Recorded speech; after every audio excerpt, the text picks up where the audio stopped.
You're listening to Productivity Straight Talk with your host, Amber De La Garza. She is passionate, direct, and sometimes a little sarcastic, but always gives you what you need to succeed in business. Now, here's your host, Amber De La Garza, the Productivity Specialist. Welcome, and thank you for listening to Productivity Straight Talk. Today is episode 32, Creating Your Own Time Management Magic with Lee Cockerell.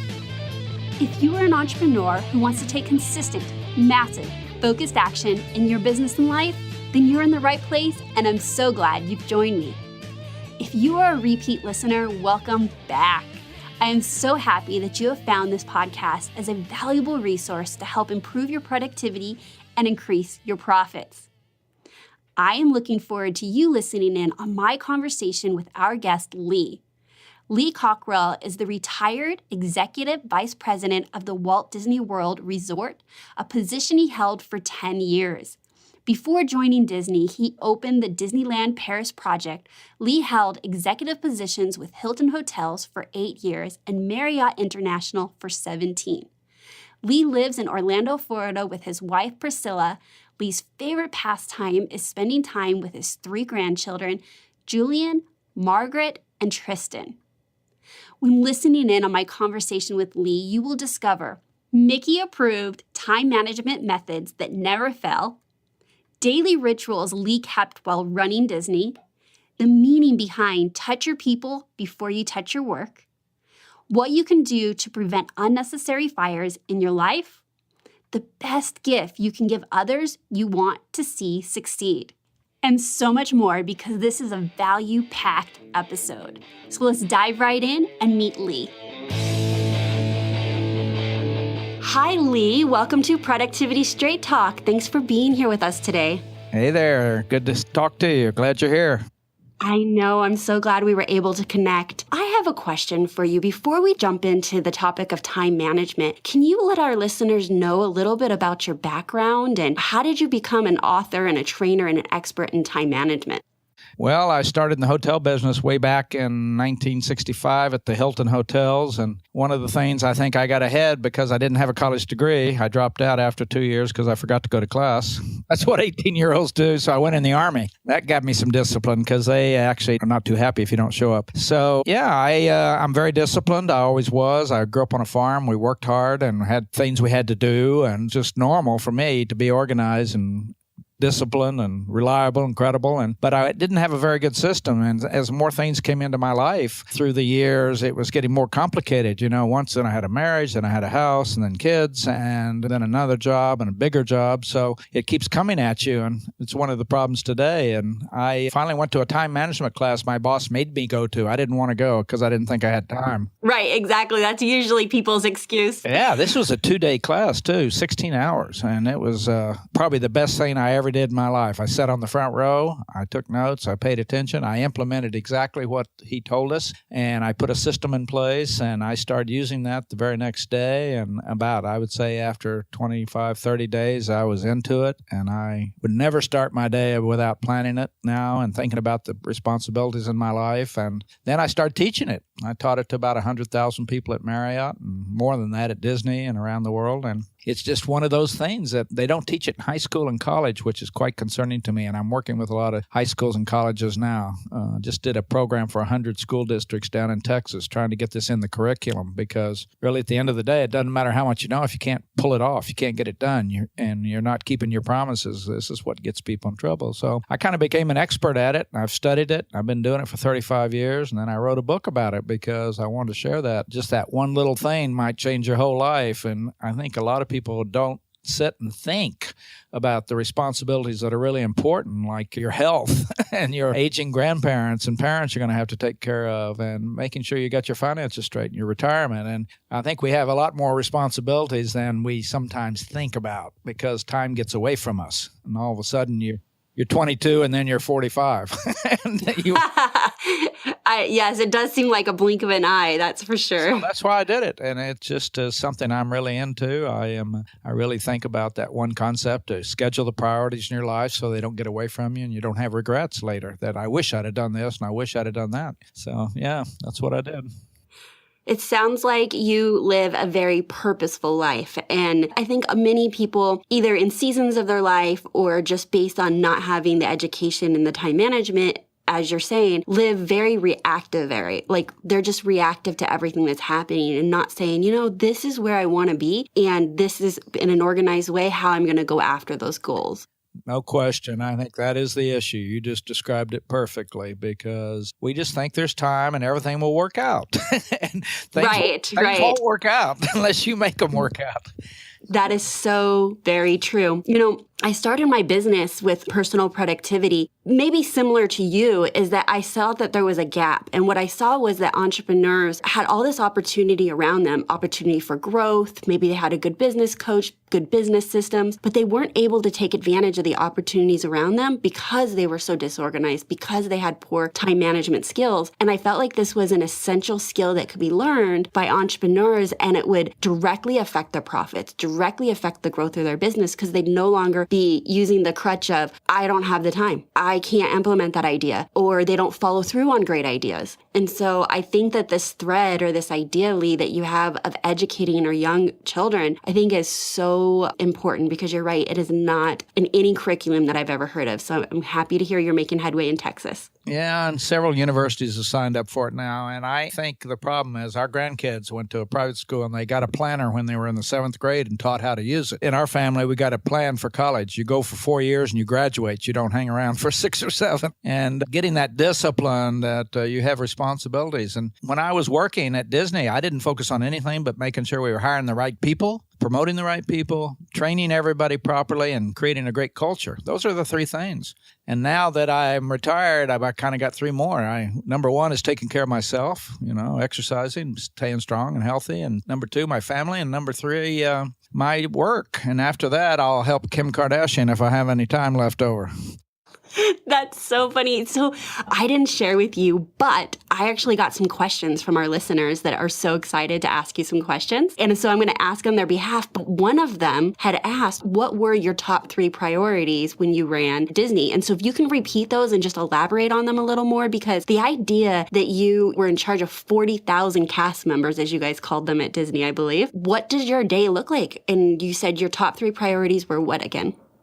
Yeah, well, I think the reason I was able to focus on the 3 I'm going to talk about is I hired experts to do all the stuff that I didn't understand. I had an engineer that ran all that for me. I didn't even have a college degree, and I have an engineer reporting to me. So I left him alone, let him do his job. You don't have to get involved if you hire the right people. The problem is we hire the wrong people, and then we got to be over there checking on them and approving everything and seeing if they're doing it right. And I'm pretty good at that. And I had great people surrounding me so I had to decide what to do with my time. And I thought about how can I use my responsibility, my authority, and my position to make a difference. And it is, no question about you, for your listeners, there's nothing more important than who you hire, who you bring into your company, your organization. And we do that well at Disney. And we do it well with the frontline serving staff, and we do it well with the management. And that's why when you go there, you get an excellent performance, because we get the right actors and we have the right script, the training. We train people, we test them, and then we enforce the training. We don't want it to be different every day. We want consistency. Guess they have high expectations, and we have to pull that off just like a Broadway play. It's got to be perfect every day. And then the last thing I focused on was after hiring the right people and training, making sure everybody's getting trained properly, was creating the right culture where everybody matters and they know they matter. Wanted a place where people wake up in the morning excited to come to work instead of wishing they didn't have to come to work just for a paycheck. Right. That makes a big difference for sure. Yeah. And we miss that a lot. Well, you talk about time management. If you hire the right people, you've just saved a lot of time in your life. If you train people, you've saved a lot of time in your life. You don't have to get involved in all these things. You don't have to answer letters about guests that are customers that are disgruntled and not happy, because things don't happen. And so you got to think about all the things that happen because you haven't done the big things. And this is what people don't think about, with your kids, spending time with your kids so that you don't have to get them a lawyer later on when they're teenagers, or go visit them in reform school, or get them out of rehab. It's just, there's big things you got to do early, and then they pay off for you later. And that's what people don't think about enough. And they've got to start thinking more deeply. I ask people all the time, how many of you have aging parents and grandparents? And everybody raises their hand. And I say, well, do you have the wills done? Have you had a discussion with them before dementia might set in and you can't get it done then legally? And most people look at me like, I never thought of that. Well, you need to be thinking about these things. Right. So that you're not just one day waking up and having these huge life events, then throw you a curveball that really messes with your time management, right? Like then you're so focused because it's urgency, I guess. It would be, you have to deal with it now if they can't take care of themselves. Well, I tell people, if you don't take care of your health and you don't get your annual physicals and you don't exercise and do strength training, you're saving a lot of time. But one day you're going to pay for it when you're in rehab and in the hospital and coming back from bypass surgery and diabetes. And time gets you one way or the other. That's right. You can't cheat time, that's for sure. So one of the quotes that you have in your book was that you touch your team before you touch your work. And it sounded your 3 top priorities when you were with Disney were investing in people. I would assume that you met with your team every day. Like, how often are these one-on-ones? Were you in meetings all the time being in charge of that many people? No, I had about anywhere from 6 to 8 direct reports, and I met with them either weekly or every 10 days or so just to be updated. As far as everybody else, the 40,000 out there, I've scheduled time to be out in the parks every week. I'd walk 3 or 4 hours. I'd schedule it every month, and so I was seeing what was going on and making sure I knew the truth, and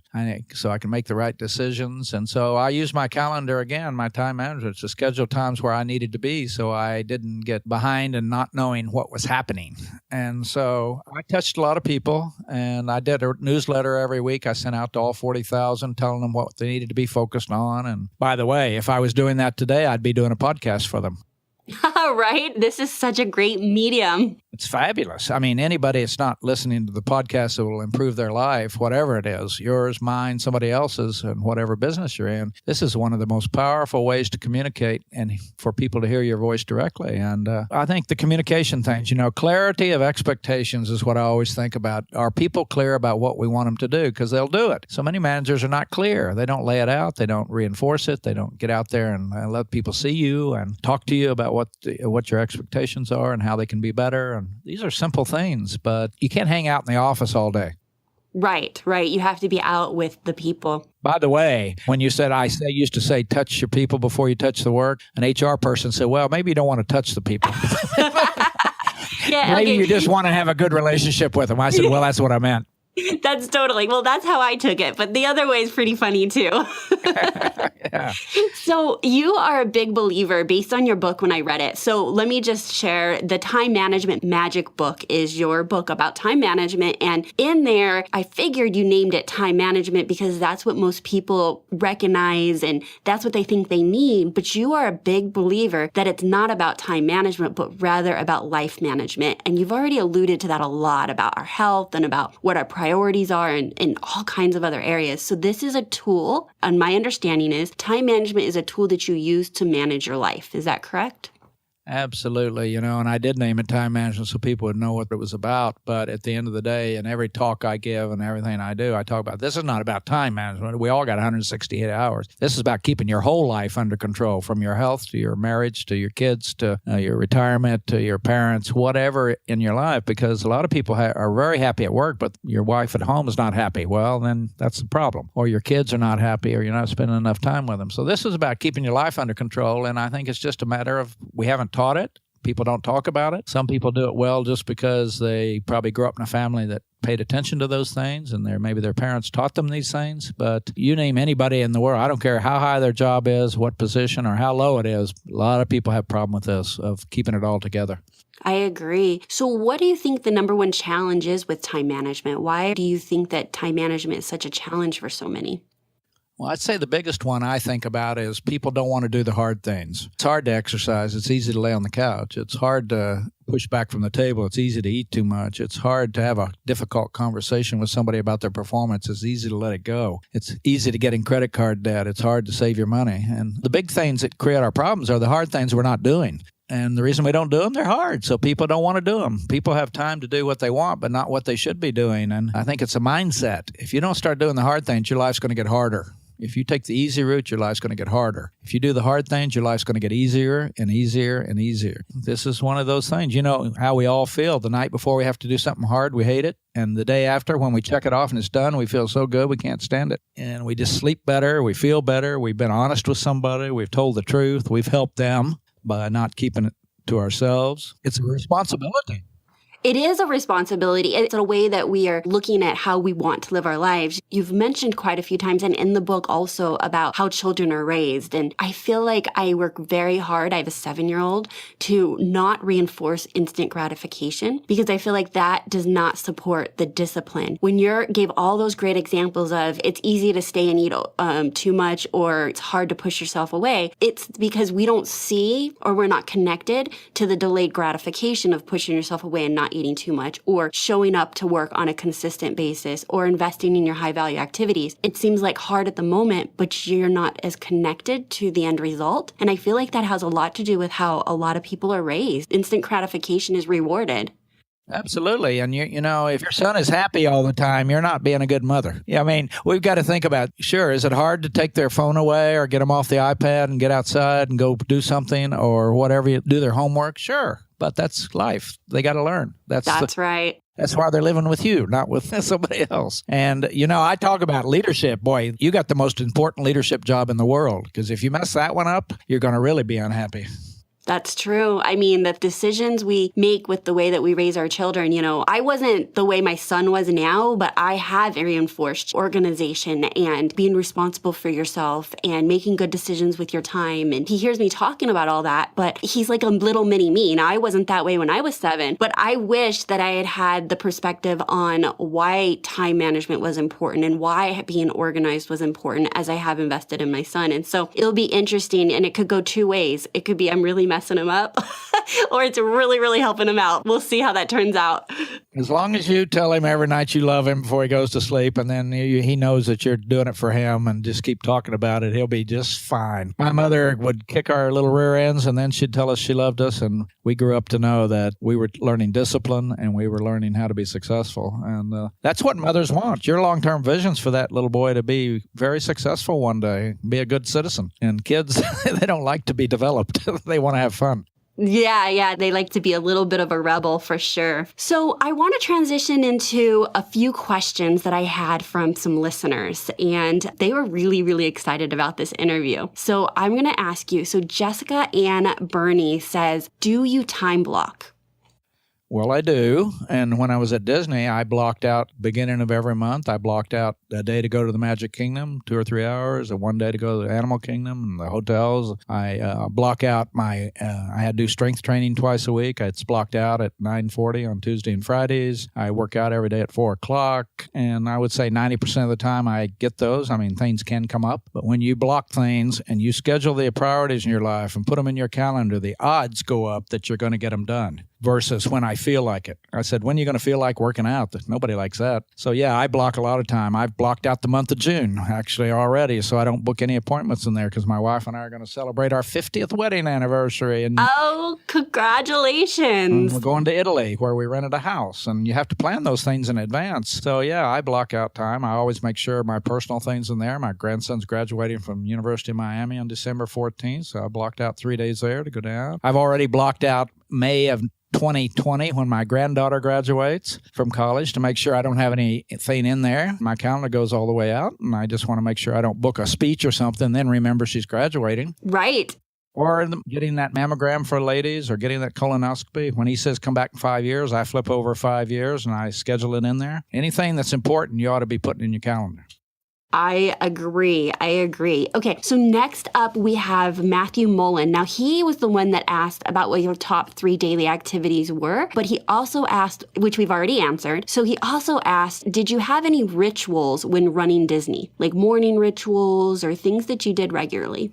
Well, I can tell you I did then, and I still do. I go to Starbucks every morning at 6:30 now, and I read the New York Times cover to cover to see what's going on, and I meet with people who would like to meet with me there. When I was at Disney, I got to work around 6:15 in the morning. I went to Starbucks, got my coffee, went there. Nobody's there. I didn't have any meetings for an hour and a half, so I had time to answer all the emails people sent me. I wanted to do it personally. I had time to get myself organized for the day and plan my day, and then about 8 or 8:30 was first meetings, and then every day at 5 o'clock, I would say 90% of the days, I went to the gym at 5 o'clock. I worked out and got home about 10 to 7. I spent the weekends with my wife and grandkids, and I didn't play golf because I didn't see my wife much during the week because I was 6 to 7 in bed early. A lot of people may find that boring, but I find having routine important in my life. Routine helps. It's kind of like brush your teeth. I mean, routine is how you stay on top of things, and routine just keeps things calm. If you're on top of everything, you don't have these fires break out in your life. And so that's why I had a pretty routine schedule of how I did things. Now, things happen. 9/11, hurricanes, recessions, where you have to jump off that schedule and you got to get into new things. And certainly we have emergencies or family emergencies where your wife calls and says you need to come home, or somebody's sick in the family and you can't go work out for 5 days. Well, okay, that can happen. But on balance, you can put together a good schedule of things that are important, and you'll find them in your calendar. If you don't find them in your calendar, they're probably not important to you. And if you don't have hard things in your calendar, you probably don't have the right things in there. So you ought to look and see all the responsibilities you have. Do you have enough time scheduled against those things that they're going to get done by the time you're 50, 60, 70 years old? So, yeah, that's how I think about it. I am a big believer in rituals and routines, and I like bookending my day as well. It sounds like that's how you booked into your day. You had a really specific morning routine and you had an evening routine. And after that long of a day, Lee, I've got to say I'm pretty impressed that you made it to the gym 90% of the time after long days like that. That takes discipline, truly, because anyone can work out at any time, but it's after having a long day and you don't know how your day is going to go, how you're going to feel, that you weren't talking yourself out of that gym time, that you knew it was an investment so you could get up and do it again the next day and the next day. And some people may need to do it in the morning so they don't get caught in that. But for me, it helped me calm down before I got home and become a better person when I walked in the door. I got rid of that stress and worked out pretty hard and had a good shower and came home. So it's whatever works for people. Some people do it at noon on their lunch hour, but my job, I could never count on that. Right. Well, you actually answered another question of Amber Howley. And Amber Howley asked, she would be curious to know if you worked like 12 hours a day. And so I think we got that answer. 10 and a half, 11 hours, 5 days a week. Okay. And then on the weekend, did you feel like that was exhausting to do week after week? Or were you able to take some time off to recharge? What does that look like for you going for that long a time? Yeah, I enjoyed what I was doing, which helps. I liked my job. I liked the people I worked with. Lady asked me today, I said, what should she do in her career? I said, number one, make sure you're happy, or it will make you tired. When you're excited, the adrenaline kind of flows. I would say on balance, most days I went to Disney and had a great day. Now, stressful, sure.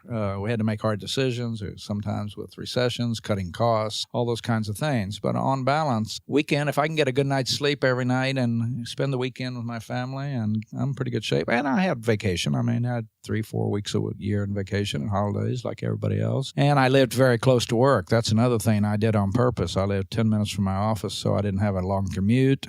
It's all these things you can think about in your life. It's causing you not to have as much time as you would like to have, because a lot of people don't think about the commute time, an hour each way or whatever they're spending time on. So I'd say think about everything in your life that's messing up your life. What would you be willing to pay for so you'd have more time with your family? Like, I do not mow the lawn. I'm willing to pay for some things so I have more free time. That's just, everybody's got to figure that out for themselves. We do. We talk about that on the show. Just because you're hiring something out like mowing the lawn or cleaning the house, it doesn't mean that you need to be at work for that time. That's an exchange of time for you to invest in yourself or your family, self-care, like whatever that looks like. But when we do that type of delegation, even in the home front, it is buying back time that is really, to me, the best investment, because I would rather spend a Saturday with my family than cleaning and not being present with them. Yep. Before long, you'll have a little mower in your family when he gets a little older. I live in Vegas, so we don't really have grass you don't here. Have any grass. but he'll definitely be having other chores for sure. He can sweep the sand off the porch. Exactly. Yep. We get some leaves. We get quite a bit of wind where our house is, so the porch does get dirty. Okay, next I have a question from Shelly Warren. And Shelly Warren wants to know, what tools do you use to stay organized or help with time management? Well, certainly I love my Samsung Galaxy 8. I would say it's good for everything from, texting. I don't even have to take my laptop much anymore because I can use everything on there to make airline reservations, text people, check people, call people, email. And now on the planes, you don't have to waste time anymore. You got access now with Wi-Fi, so you can get some work done when you're sitting on a 2 or 3, 4 hour flight. And then I have a day planner. It's a paper day planner that I use for planning my day. And I think a lot of people went to technology for the app where you use for your tasks. And I can tell you that's not very effective. And most people that I've talked to recently are going back to a paper planner because it worked better. I said people need to make sure they got the right tools. If the phone works for you for your planning and planning your doctor's appointments and getting everything in your life organized, great. But if it's not, think about going back to a paper planner because sometimes 2 tools is better than 1. And that's pretty much what I use. Okay, so I agree with you. So I am often speaking about empowering people to find the best way that works for them. And so if I come on here and I say, you have to use this one program for task management or this or that, you know what? All that does is not empower people, because if it doesn't work for them, they're thinking, oh, there's something wrong with me. Why isn't it working? And the truth is that everybody processes differently. So some people need to have that pen to paper, visually see it, write it out, and that creates intention. Others, like myself, I'm very digital for a few reasons, but I absolutely hate my own handwriting. I could barely only even read it. So I do everything electronic, but that is too cumbersome for a lot of people, and they can't get past the technology block, and so now they're left with nothing. Sure. It's whatever works in your life. That's what you ought to be doing. It's, a lot of people use a yellow pad and they're very successful. So whatever. Mr. Marriott used little index cards in his pocket. He's running a multi-billion-dollar corporation. He had his own system in place. Just make sure you have a system that works. Correct. And when you have a system that works, then you're confident in it, and then you'll be using it consistently. And that is what's key to get the results that you and I are talking about in life, is consistency with that organization, consistency using that system. Sure. That's the name of the game. Consistency, especially for your customers. They don't want surprises. Right. Exactly. Okay. So now I have another question from Tim Clothier. And Tim is a 2-part question. He said, how did you structure your time and data management with multiple teams and or outside vendors collaborating on multiple projects? That was a long question. That was one of them. So I'll kind of rephrase it. He wants to know how you structured your time, and I would say information from all your teams and vendors. So you had lots of people reporting to you to get the best results. Yeah, well, in one of my books, maybe in time management, I forget which one I put it in, but I said I had a kind of an agreement with my direct reports and people who worked with me that I wanted to hear about 4 things every week. They might see me in a meeting, would talk about it, or on one-on-ones, or they would send me a quick email with a little paragraph about I wanted to hear about people. What kind of people issues do you have? Is John still in trouble? Are you still working with him? What's happened? Update me. Whatever. Are you short of people? Whatever you want. I want to know about the people. Second, I want to know about processes you're working on, how to improve the processes for customers or for employees, how to get their vacation, for a customer to get a return receipt or whatever their processes, rules, regulations, policies. We're all working on those all the time. And then I would say third one was profit issues, including expenses. Are we on target? Are we going to make the right amount of money? Are we going to make budget? Are we having any problems with our overtime or wages? And then last, projects. We're building a new building over there. I want to know an update. Is it going to be on time? Are we on budget? How's it coming? So we call them the 4 Ps. If I know those 4 things, I know pretty much everything that's going on. The reason I do that, because a lot of people, when somebody comes to see you and you say, how you doing? And they say, fine. That's not true. That's a big lie. So I say, give me a little paragraph on the people you're dealing with. Give me one on the process, the projects, and the profit. And those 4 areas, which includes expenses. And as long as you know those 4 things, you're going to be on top of your business. Because you've built the team that you trust. That, I think, was the key. And you said that at the top of the show, is that once you have surrounded yourself with people that are probably more competent than you and you trust, then you just need updates so that you can make some recommendations on course correction, I would assume, in any of the 4 Ps that you were speaking of. Or if they need my support, or they need some funding, or they need some more labor to get it done, or whatever. But I would say the number one problem most of your listeners have is if they're in business or whatever they're doing, they have people working for them. It shouldn't be working for them. They haven't dealt with it, and it's going to take them down. It's hard to deal with. That's one of those hard things we don't do. Sometimes they've hired their family, and their family's not performing. So I just say, if you want to be great, you got to have great people. If you want to be average, you can have average people. But if you want to be good, you can't have too many average people in your business, or that every customer comes in contact with them or the other employees. That's your reputation. That person was average. They weren't very good. They didn't follow up. They had a bad attitude. They didn't answer the phone properly. And so I would say one thing I know, everything matters if you want to be excellent. If you want to be great, everything matters. Lee, I'm hearing that as to be a good leader, it was your job with all these people reporting to you to raise the bar of the standards. So it was you that was determining what was average or exceptional, and then you were conveying that to your team and just saying, I'm going to have people that meet these standards around me so that as a team, we're creating this experience for all of the guests. Is that correct? Well, yeah, because your people come from all backgrounds and other companies. They don't know what great looks like.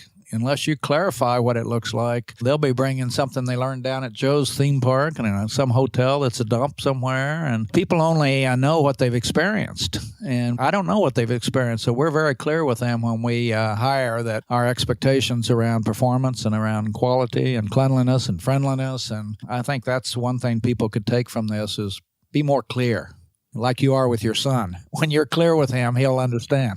Most mothers are very clear. I'm going to write a book called Manage Like a Mother because they're tough. They are. And then I get my mom voice on, and it's on. It's clear, and mom voice is on. Yeah. When you ask your son, did you understand what I just said? Yeah, then he knows.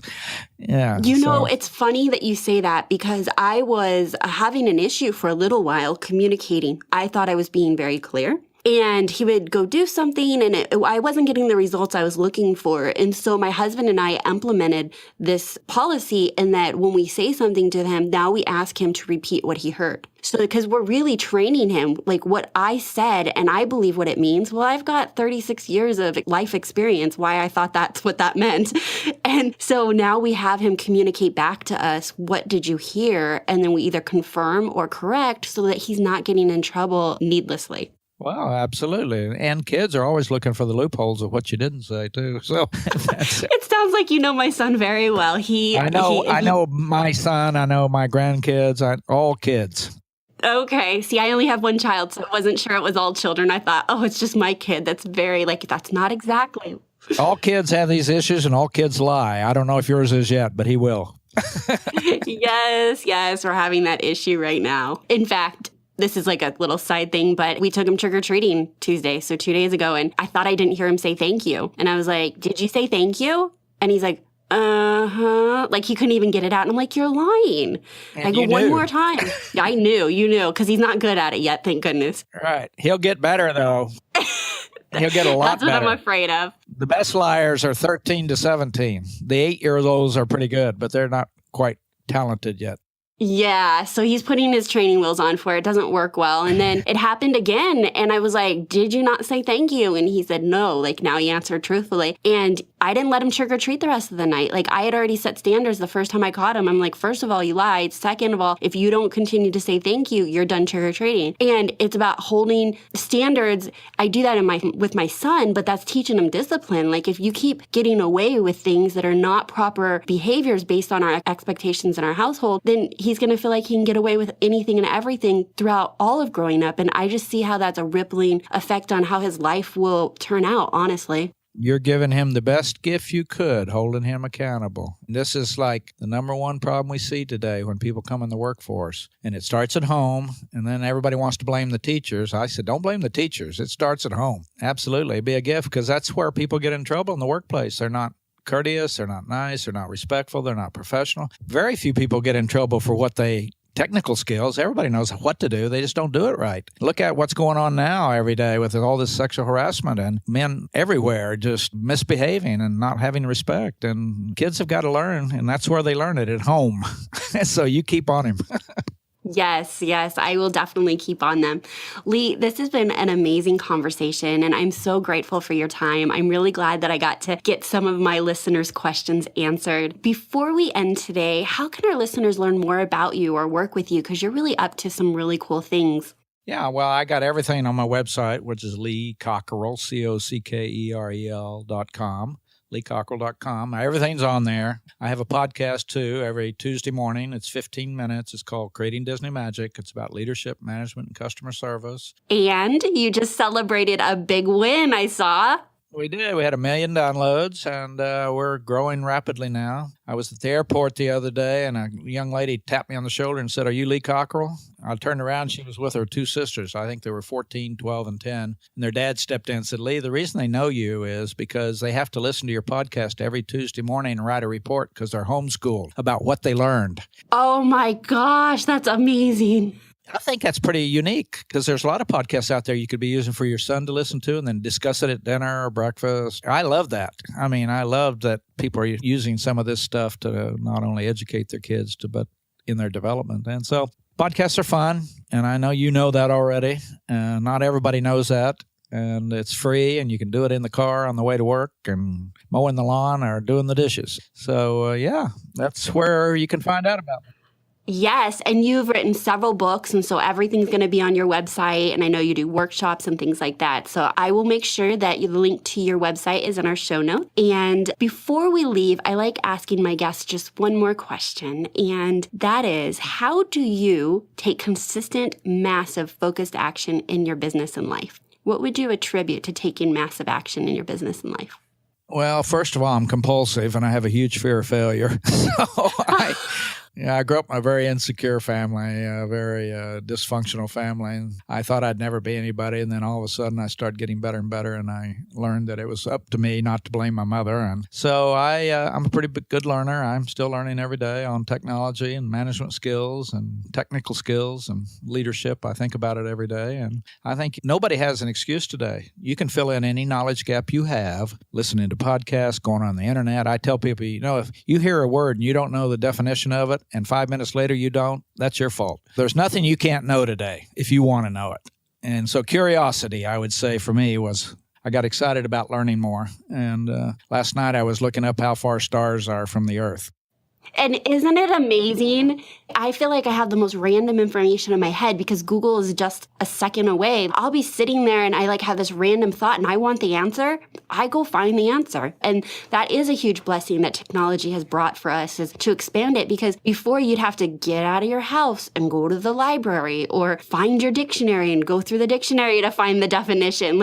Seriously, you could have all this within seconds at your fingertips. It really is. And I tell you, people just don't have an excuse. And I hope they take that because, when you know more, you think differently and you do more. I think too many people underestimate what they can do in their life. They can do a lot. Don't worry about a college degree. Don't worry about anything except get up every morning and go learn something, become an expert in something. You can do that today. And by the way, we're going to see kids going to college on the internet 100%. For a lot of kids who can't afford to go to the campus, it's going to be free, and a lot of kids are going to get to go because of technology. People might think I have a degree because I know so much now. Right. Well, thank you so much for being so transparent with us and sharing your journey. And I'm just thinking back about how you said you went to this 2-day class that your boss made you go to, and that it was that one action that was life-changing for you, but not just for you, but it was a rippling effect through everyone that you've touched over the years. And so I'm very grateful for that day, because you've been able to share and help so many people with time management, leadership, organization, all of these topics, because you saw the benefit and how it changed your life. And so thank you for sharing that with everyone else. Absolutely. You're welcome. All right, Lee, make it a productive day. Thanks for being on our show. Talk to you later. Well, what did you think? I promised you a value-packed episode, and I don't think I let you down. While I have loved having you listen to Productivity Straight Talk, I need to be straight with you. No change, no change. Without taking action, nothing will change for you or your business. So based on what you learned today, what will you take action on immediately? I mean it. Think about it for a moment. This isn't something that I just say at the end of each podcast. I know that you have just invested 30 to 45 minutes into this episode. And for this to be a good investment of your time, you have to have some key takeaways that you will take action on. I really want you to give that some thought for a moment, because as you move on to the rest of your day or click on to the next podcast episode, I really want you to be clear about what action can you implement, big or small, that will make a difference in how you run your business, how you are more productive, how you can increase your profits. There was a lot to learn from Lee, and so I hope you take that knowledge and do something really, really productive with it. If you want some accountability and to share your actionables and receive support, guidance, and motivation from entrepreneurs just like you, join us on the inside of the Productivity Straight Talk private community. Come on over. Go to productivitycommunity.com. All you're going to do is give me your name, email address, and I will send you a link to personally invite you. The questions that I asked were from my Productivity Straight Talk community. So if you want to be the first to know about upcoming guests and get a chance to get your questions answered, join us on the inside, productivitycommunity.com. In 2018, I am launching a virtual group coaching and mastermind groups. This is in addition to my current one-on-one coaching packages. If working with me interests you and you are serious about improving your productivity and achieving your goals like you never have before, let's talk. You can schedule a discovery call with me to discuss what the best options are for you to work with me. Is it one-on-one coaching, group coaching, or maybe masterminding with entrepreneurs just like you? It's so easy. Go to theproductivityspecialist.com/discovery call to select a time that works best for your schedule, and we will chat to see if working together is a fit. And one last reminder, if you have enjoyed this episode, I would be so grateful if you would share it with another entrepreneur who you feel would find it valuable. That is how I'm going to grow, is word of mouth. So don't keep this secret. Don't keep this valuable podcast to yourself. Share it with the world. So that's my straight talk for you today. And until next time, have a productive week.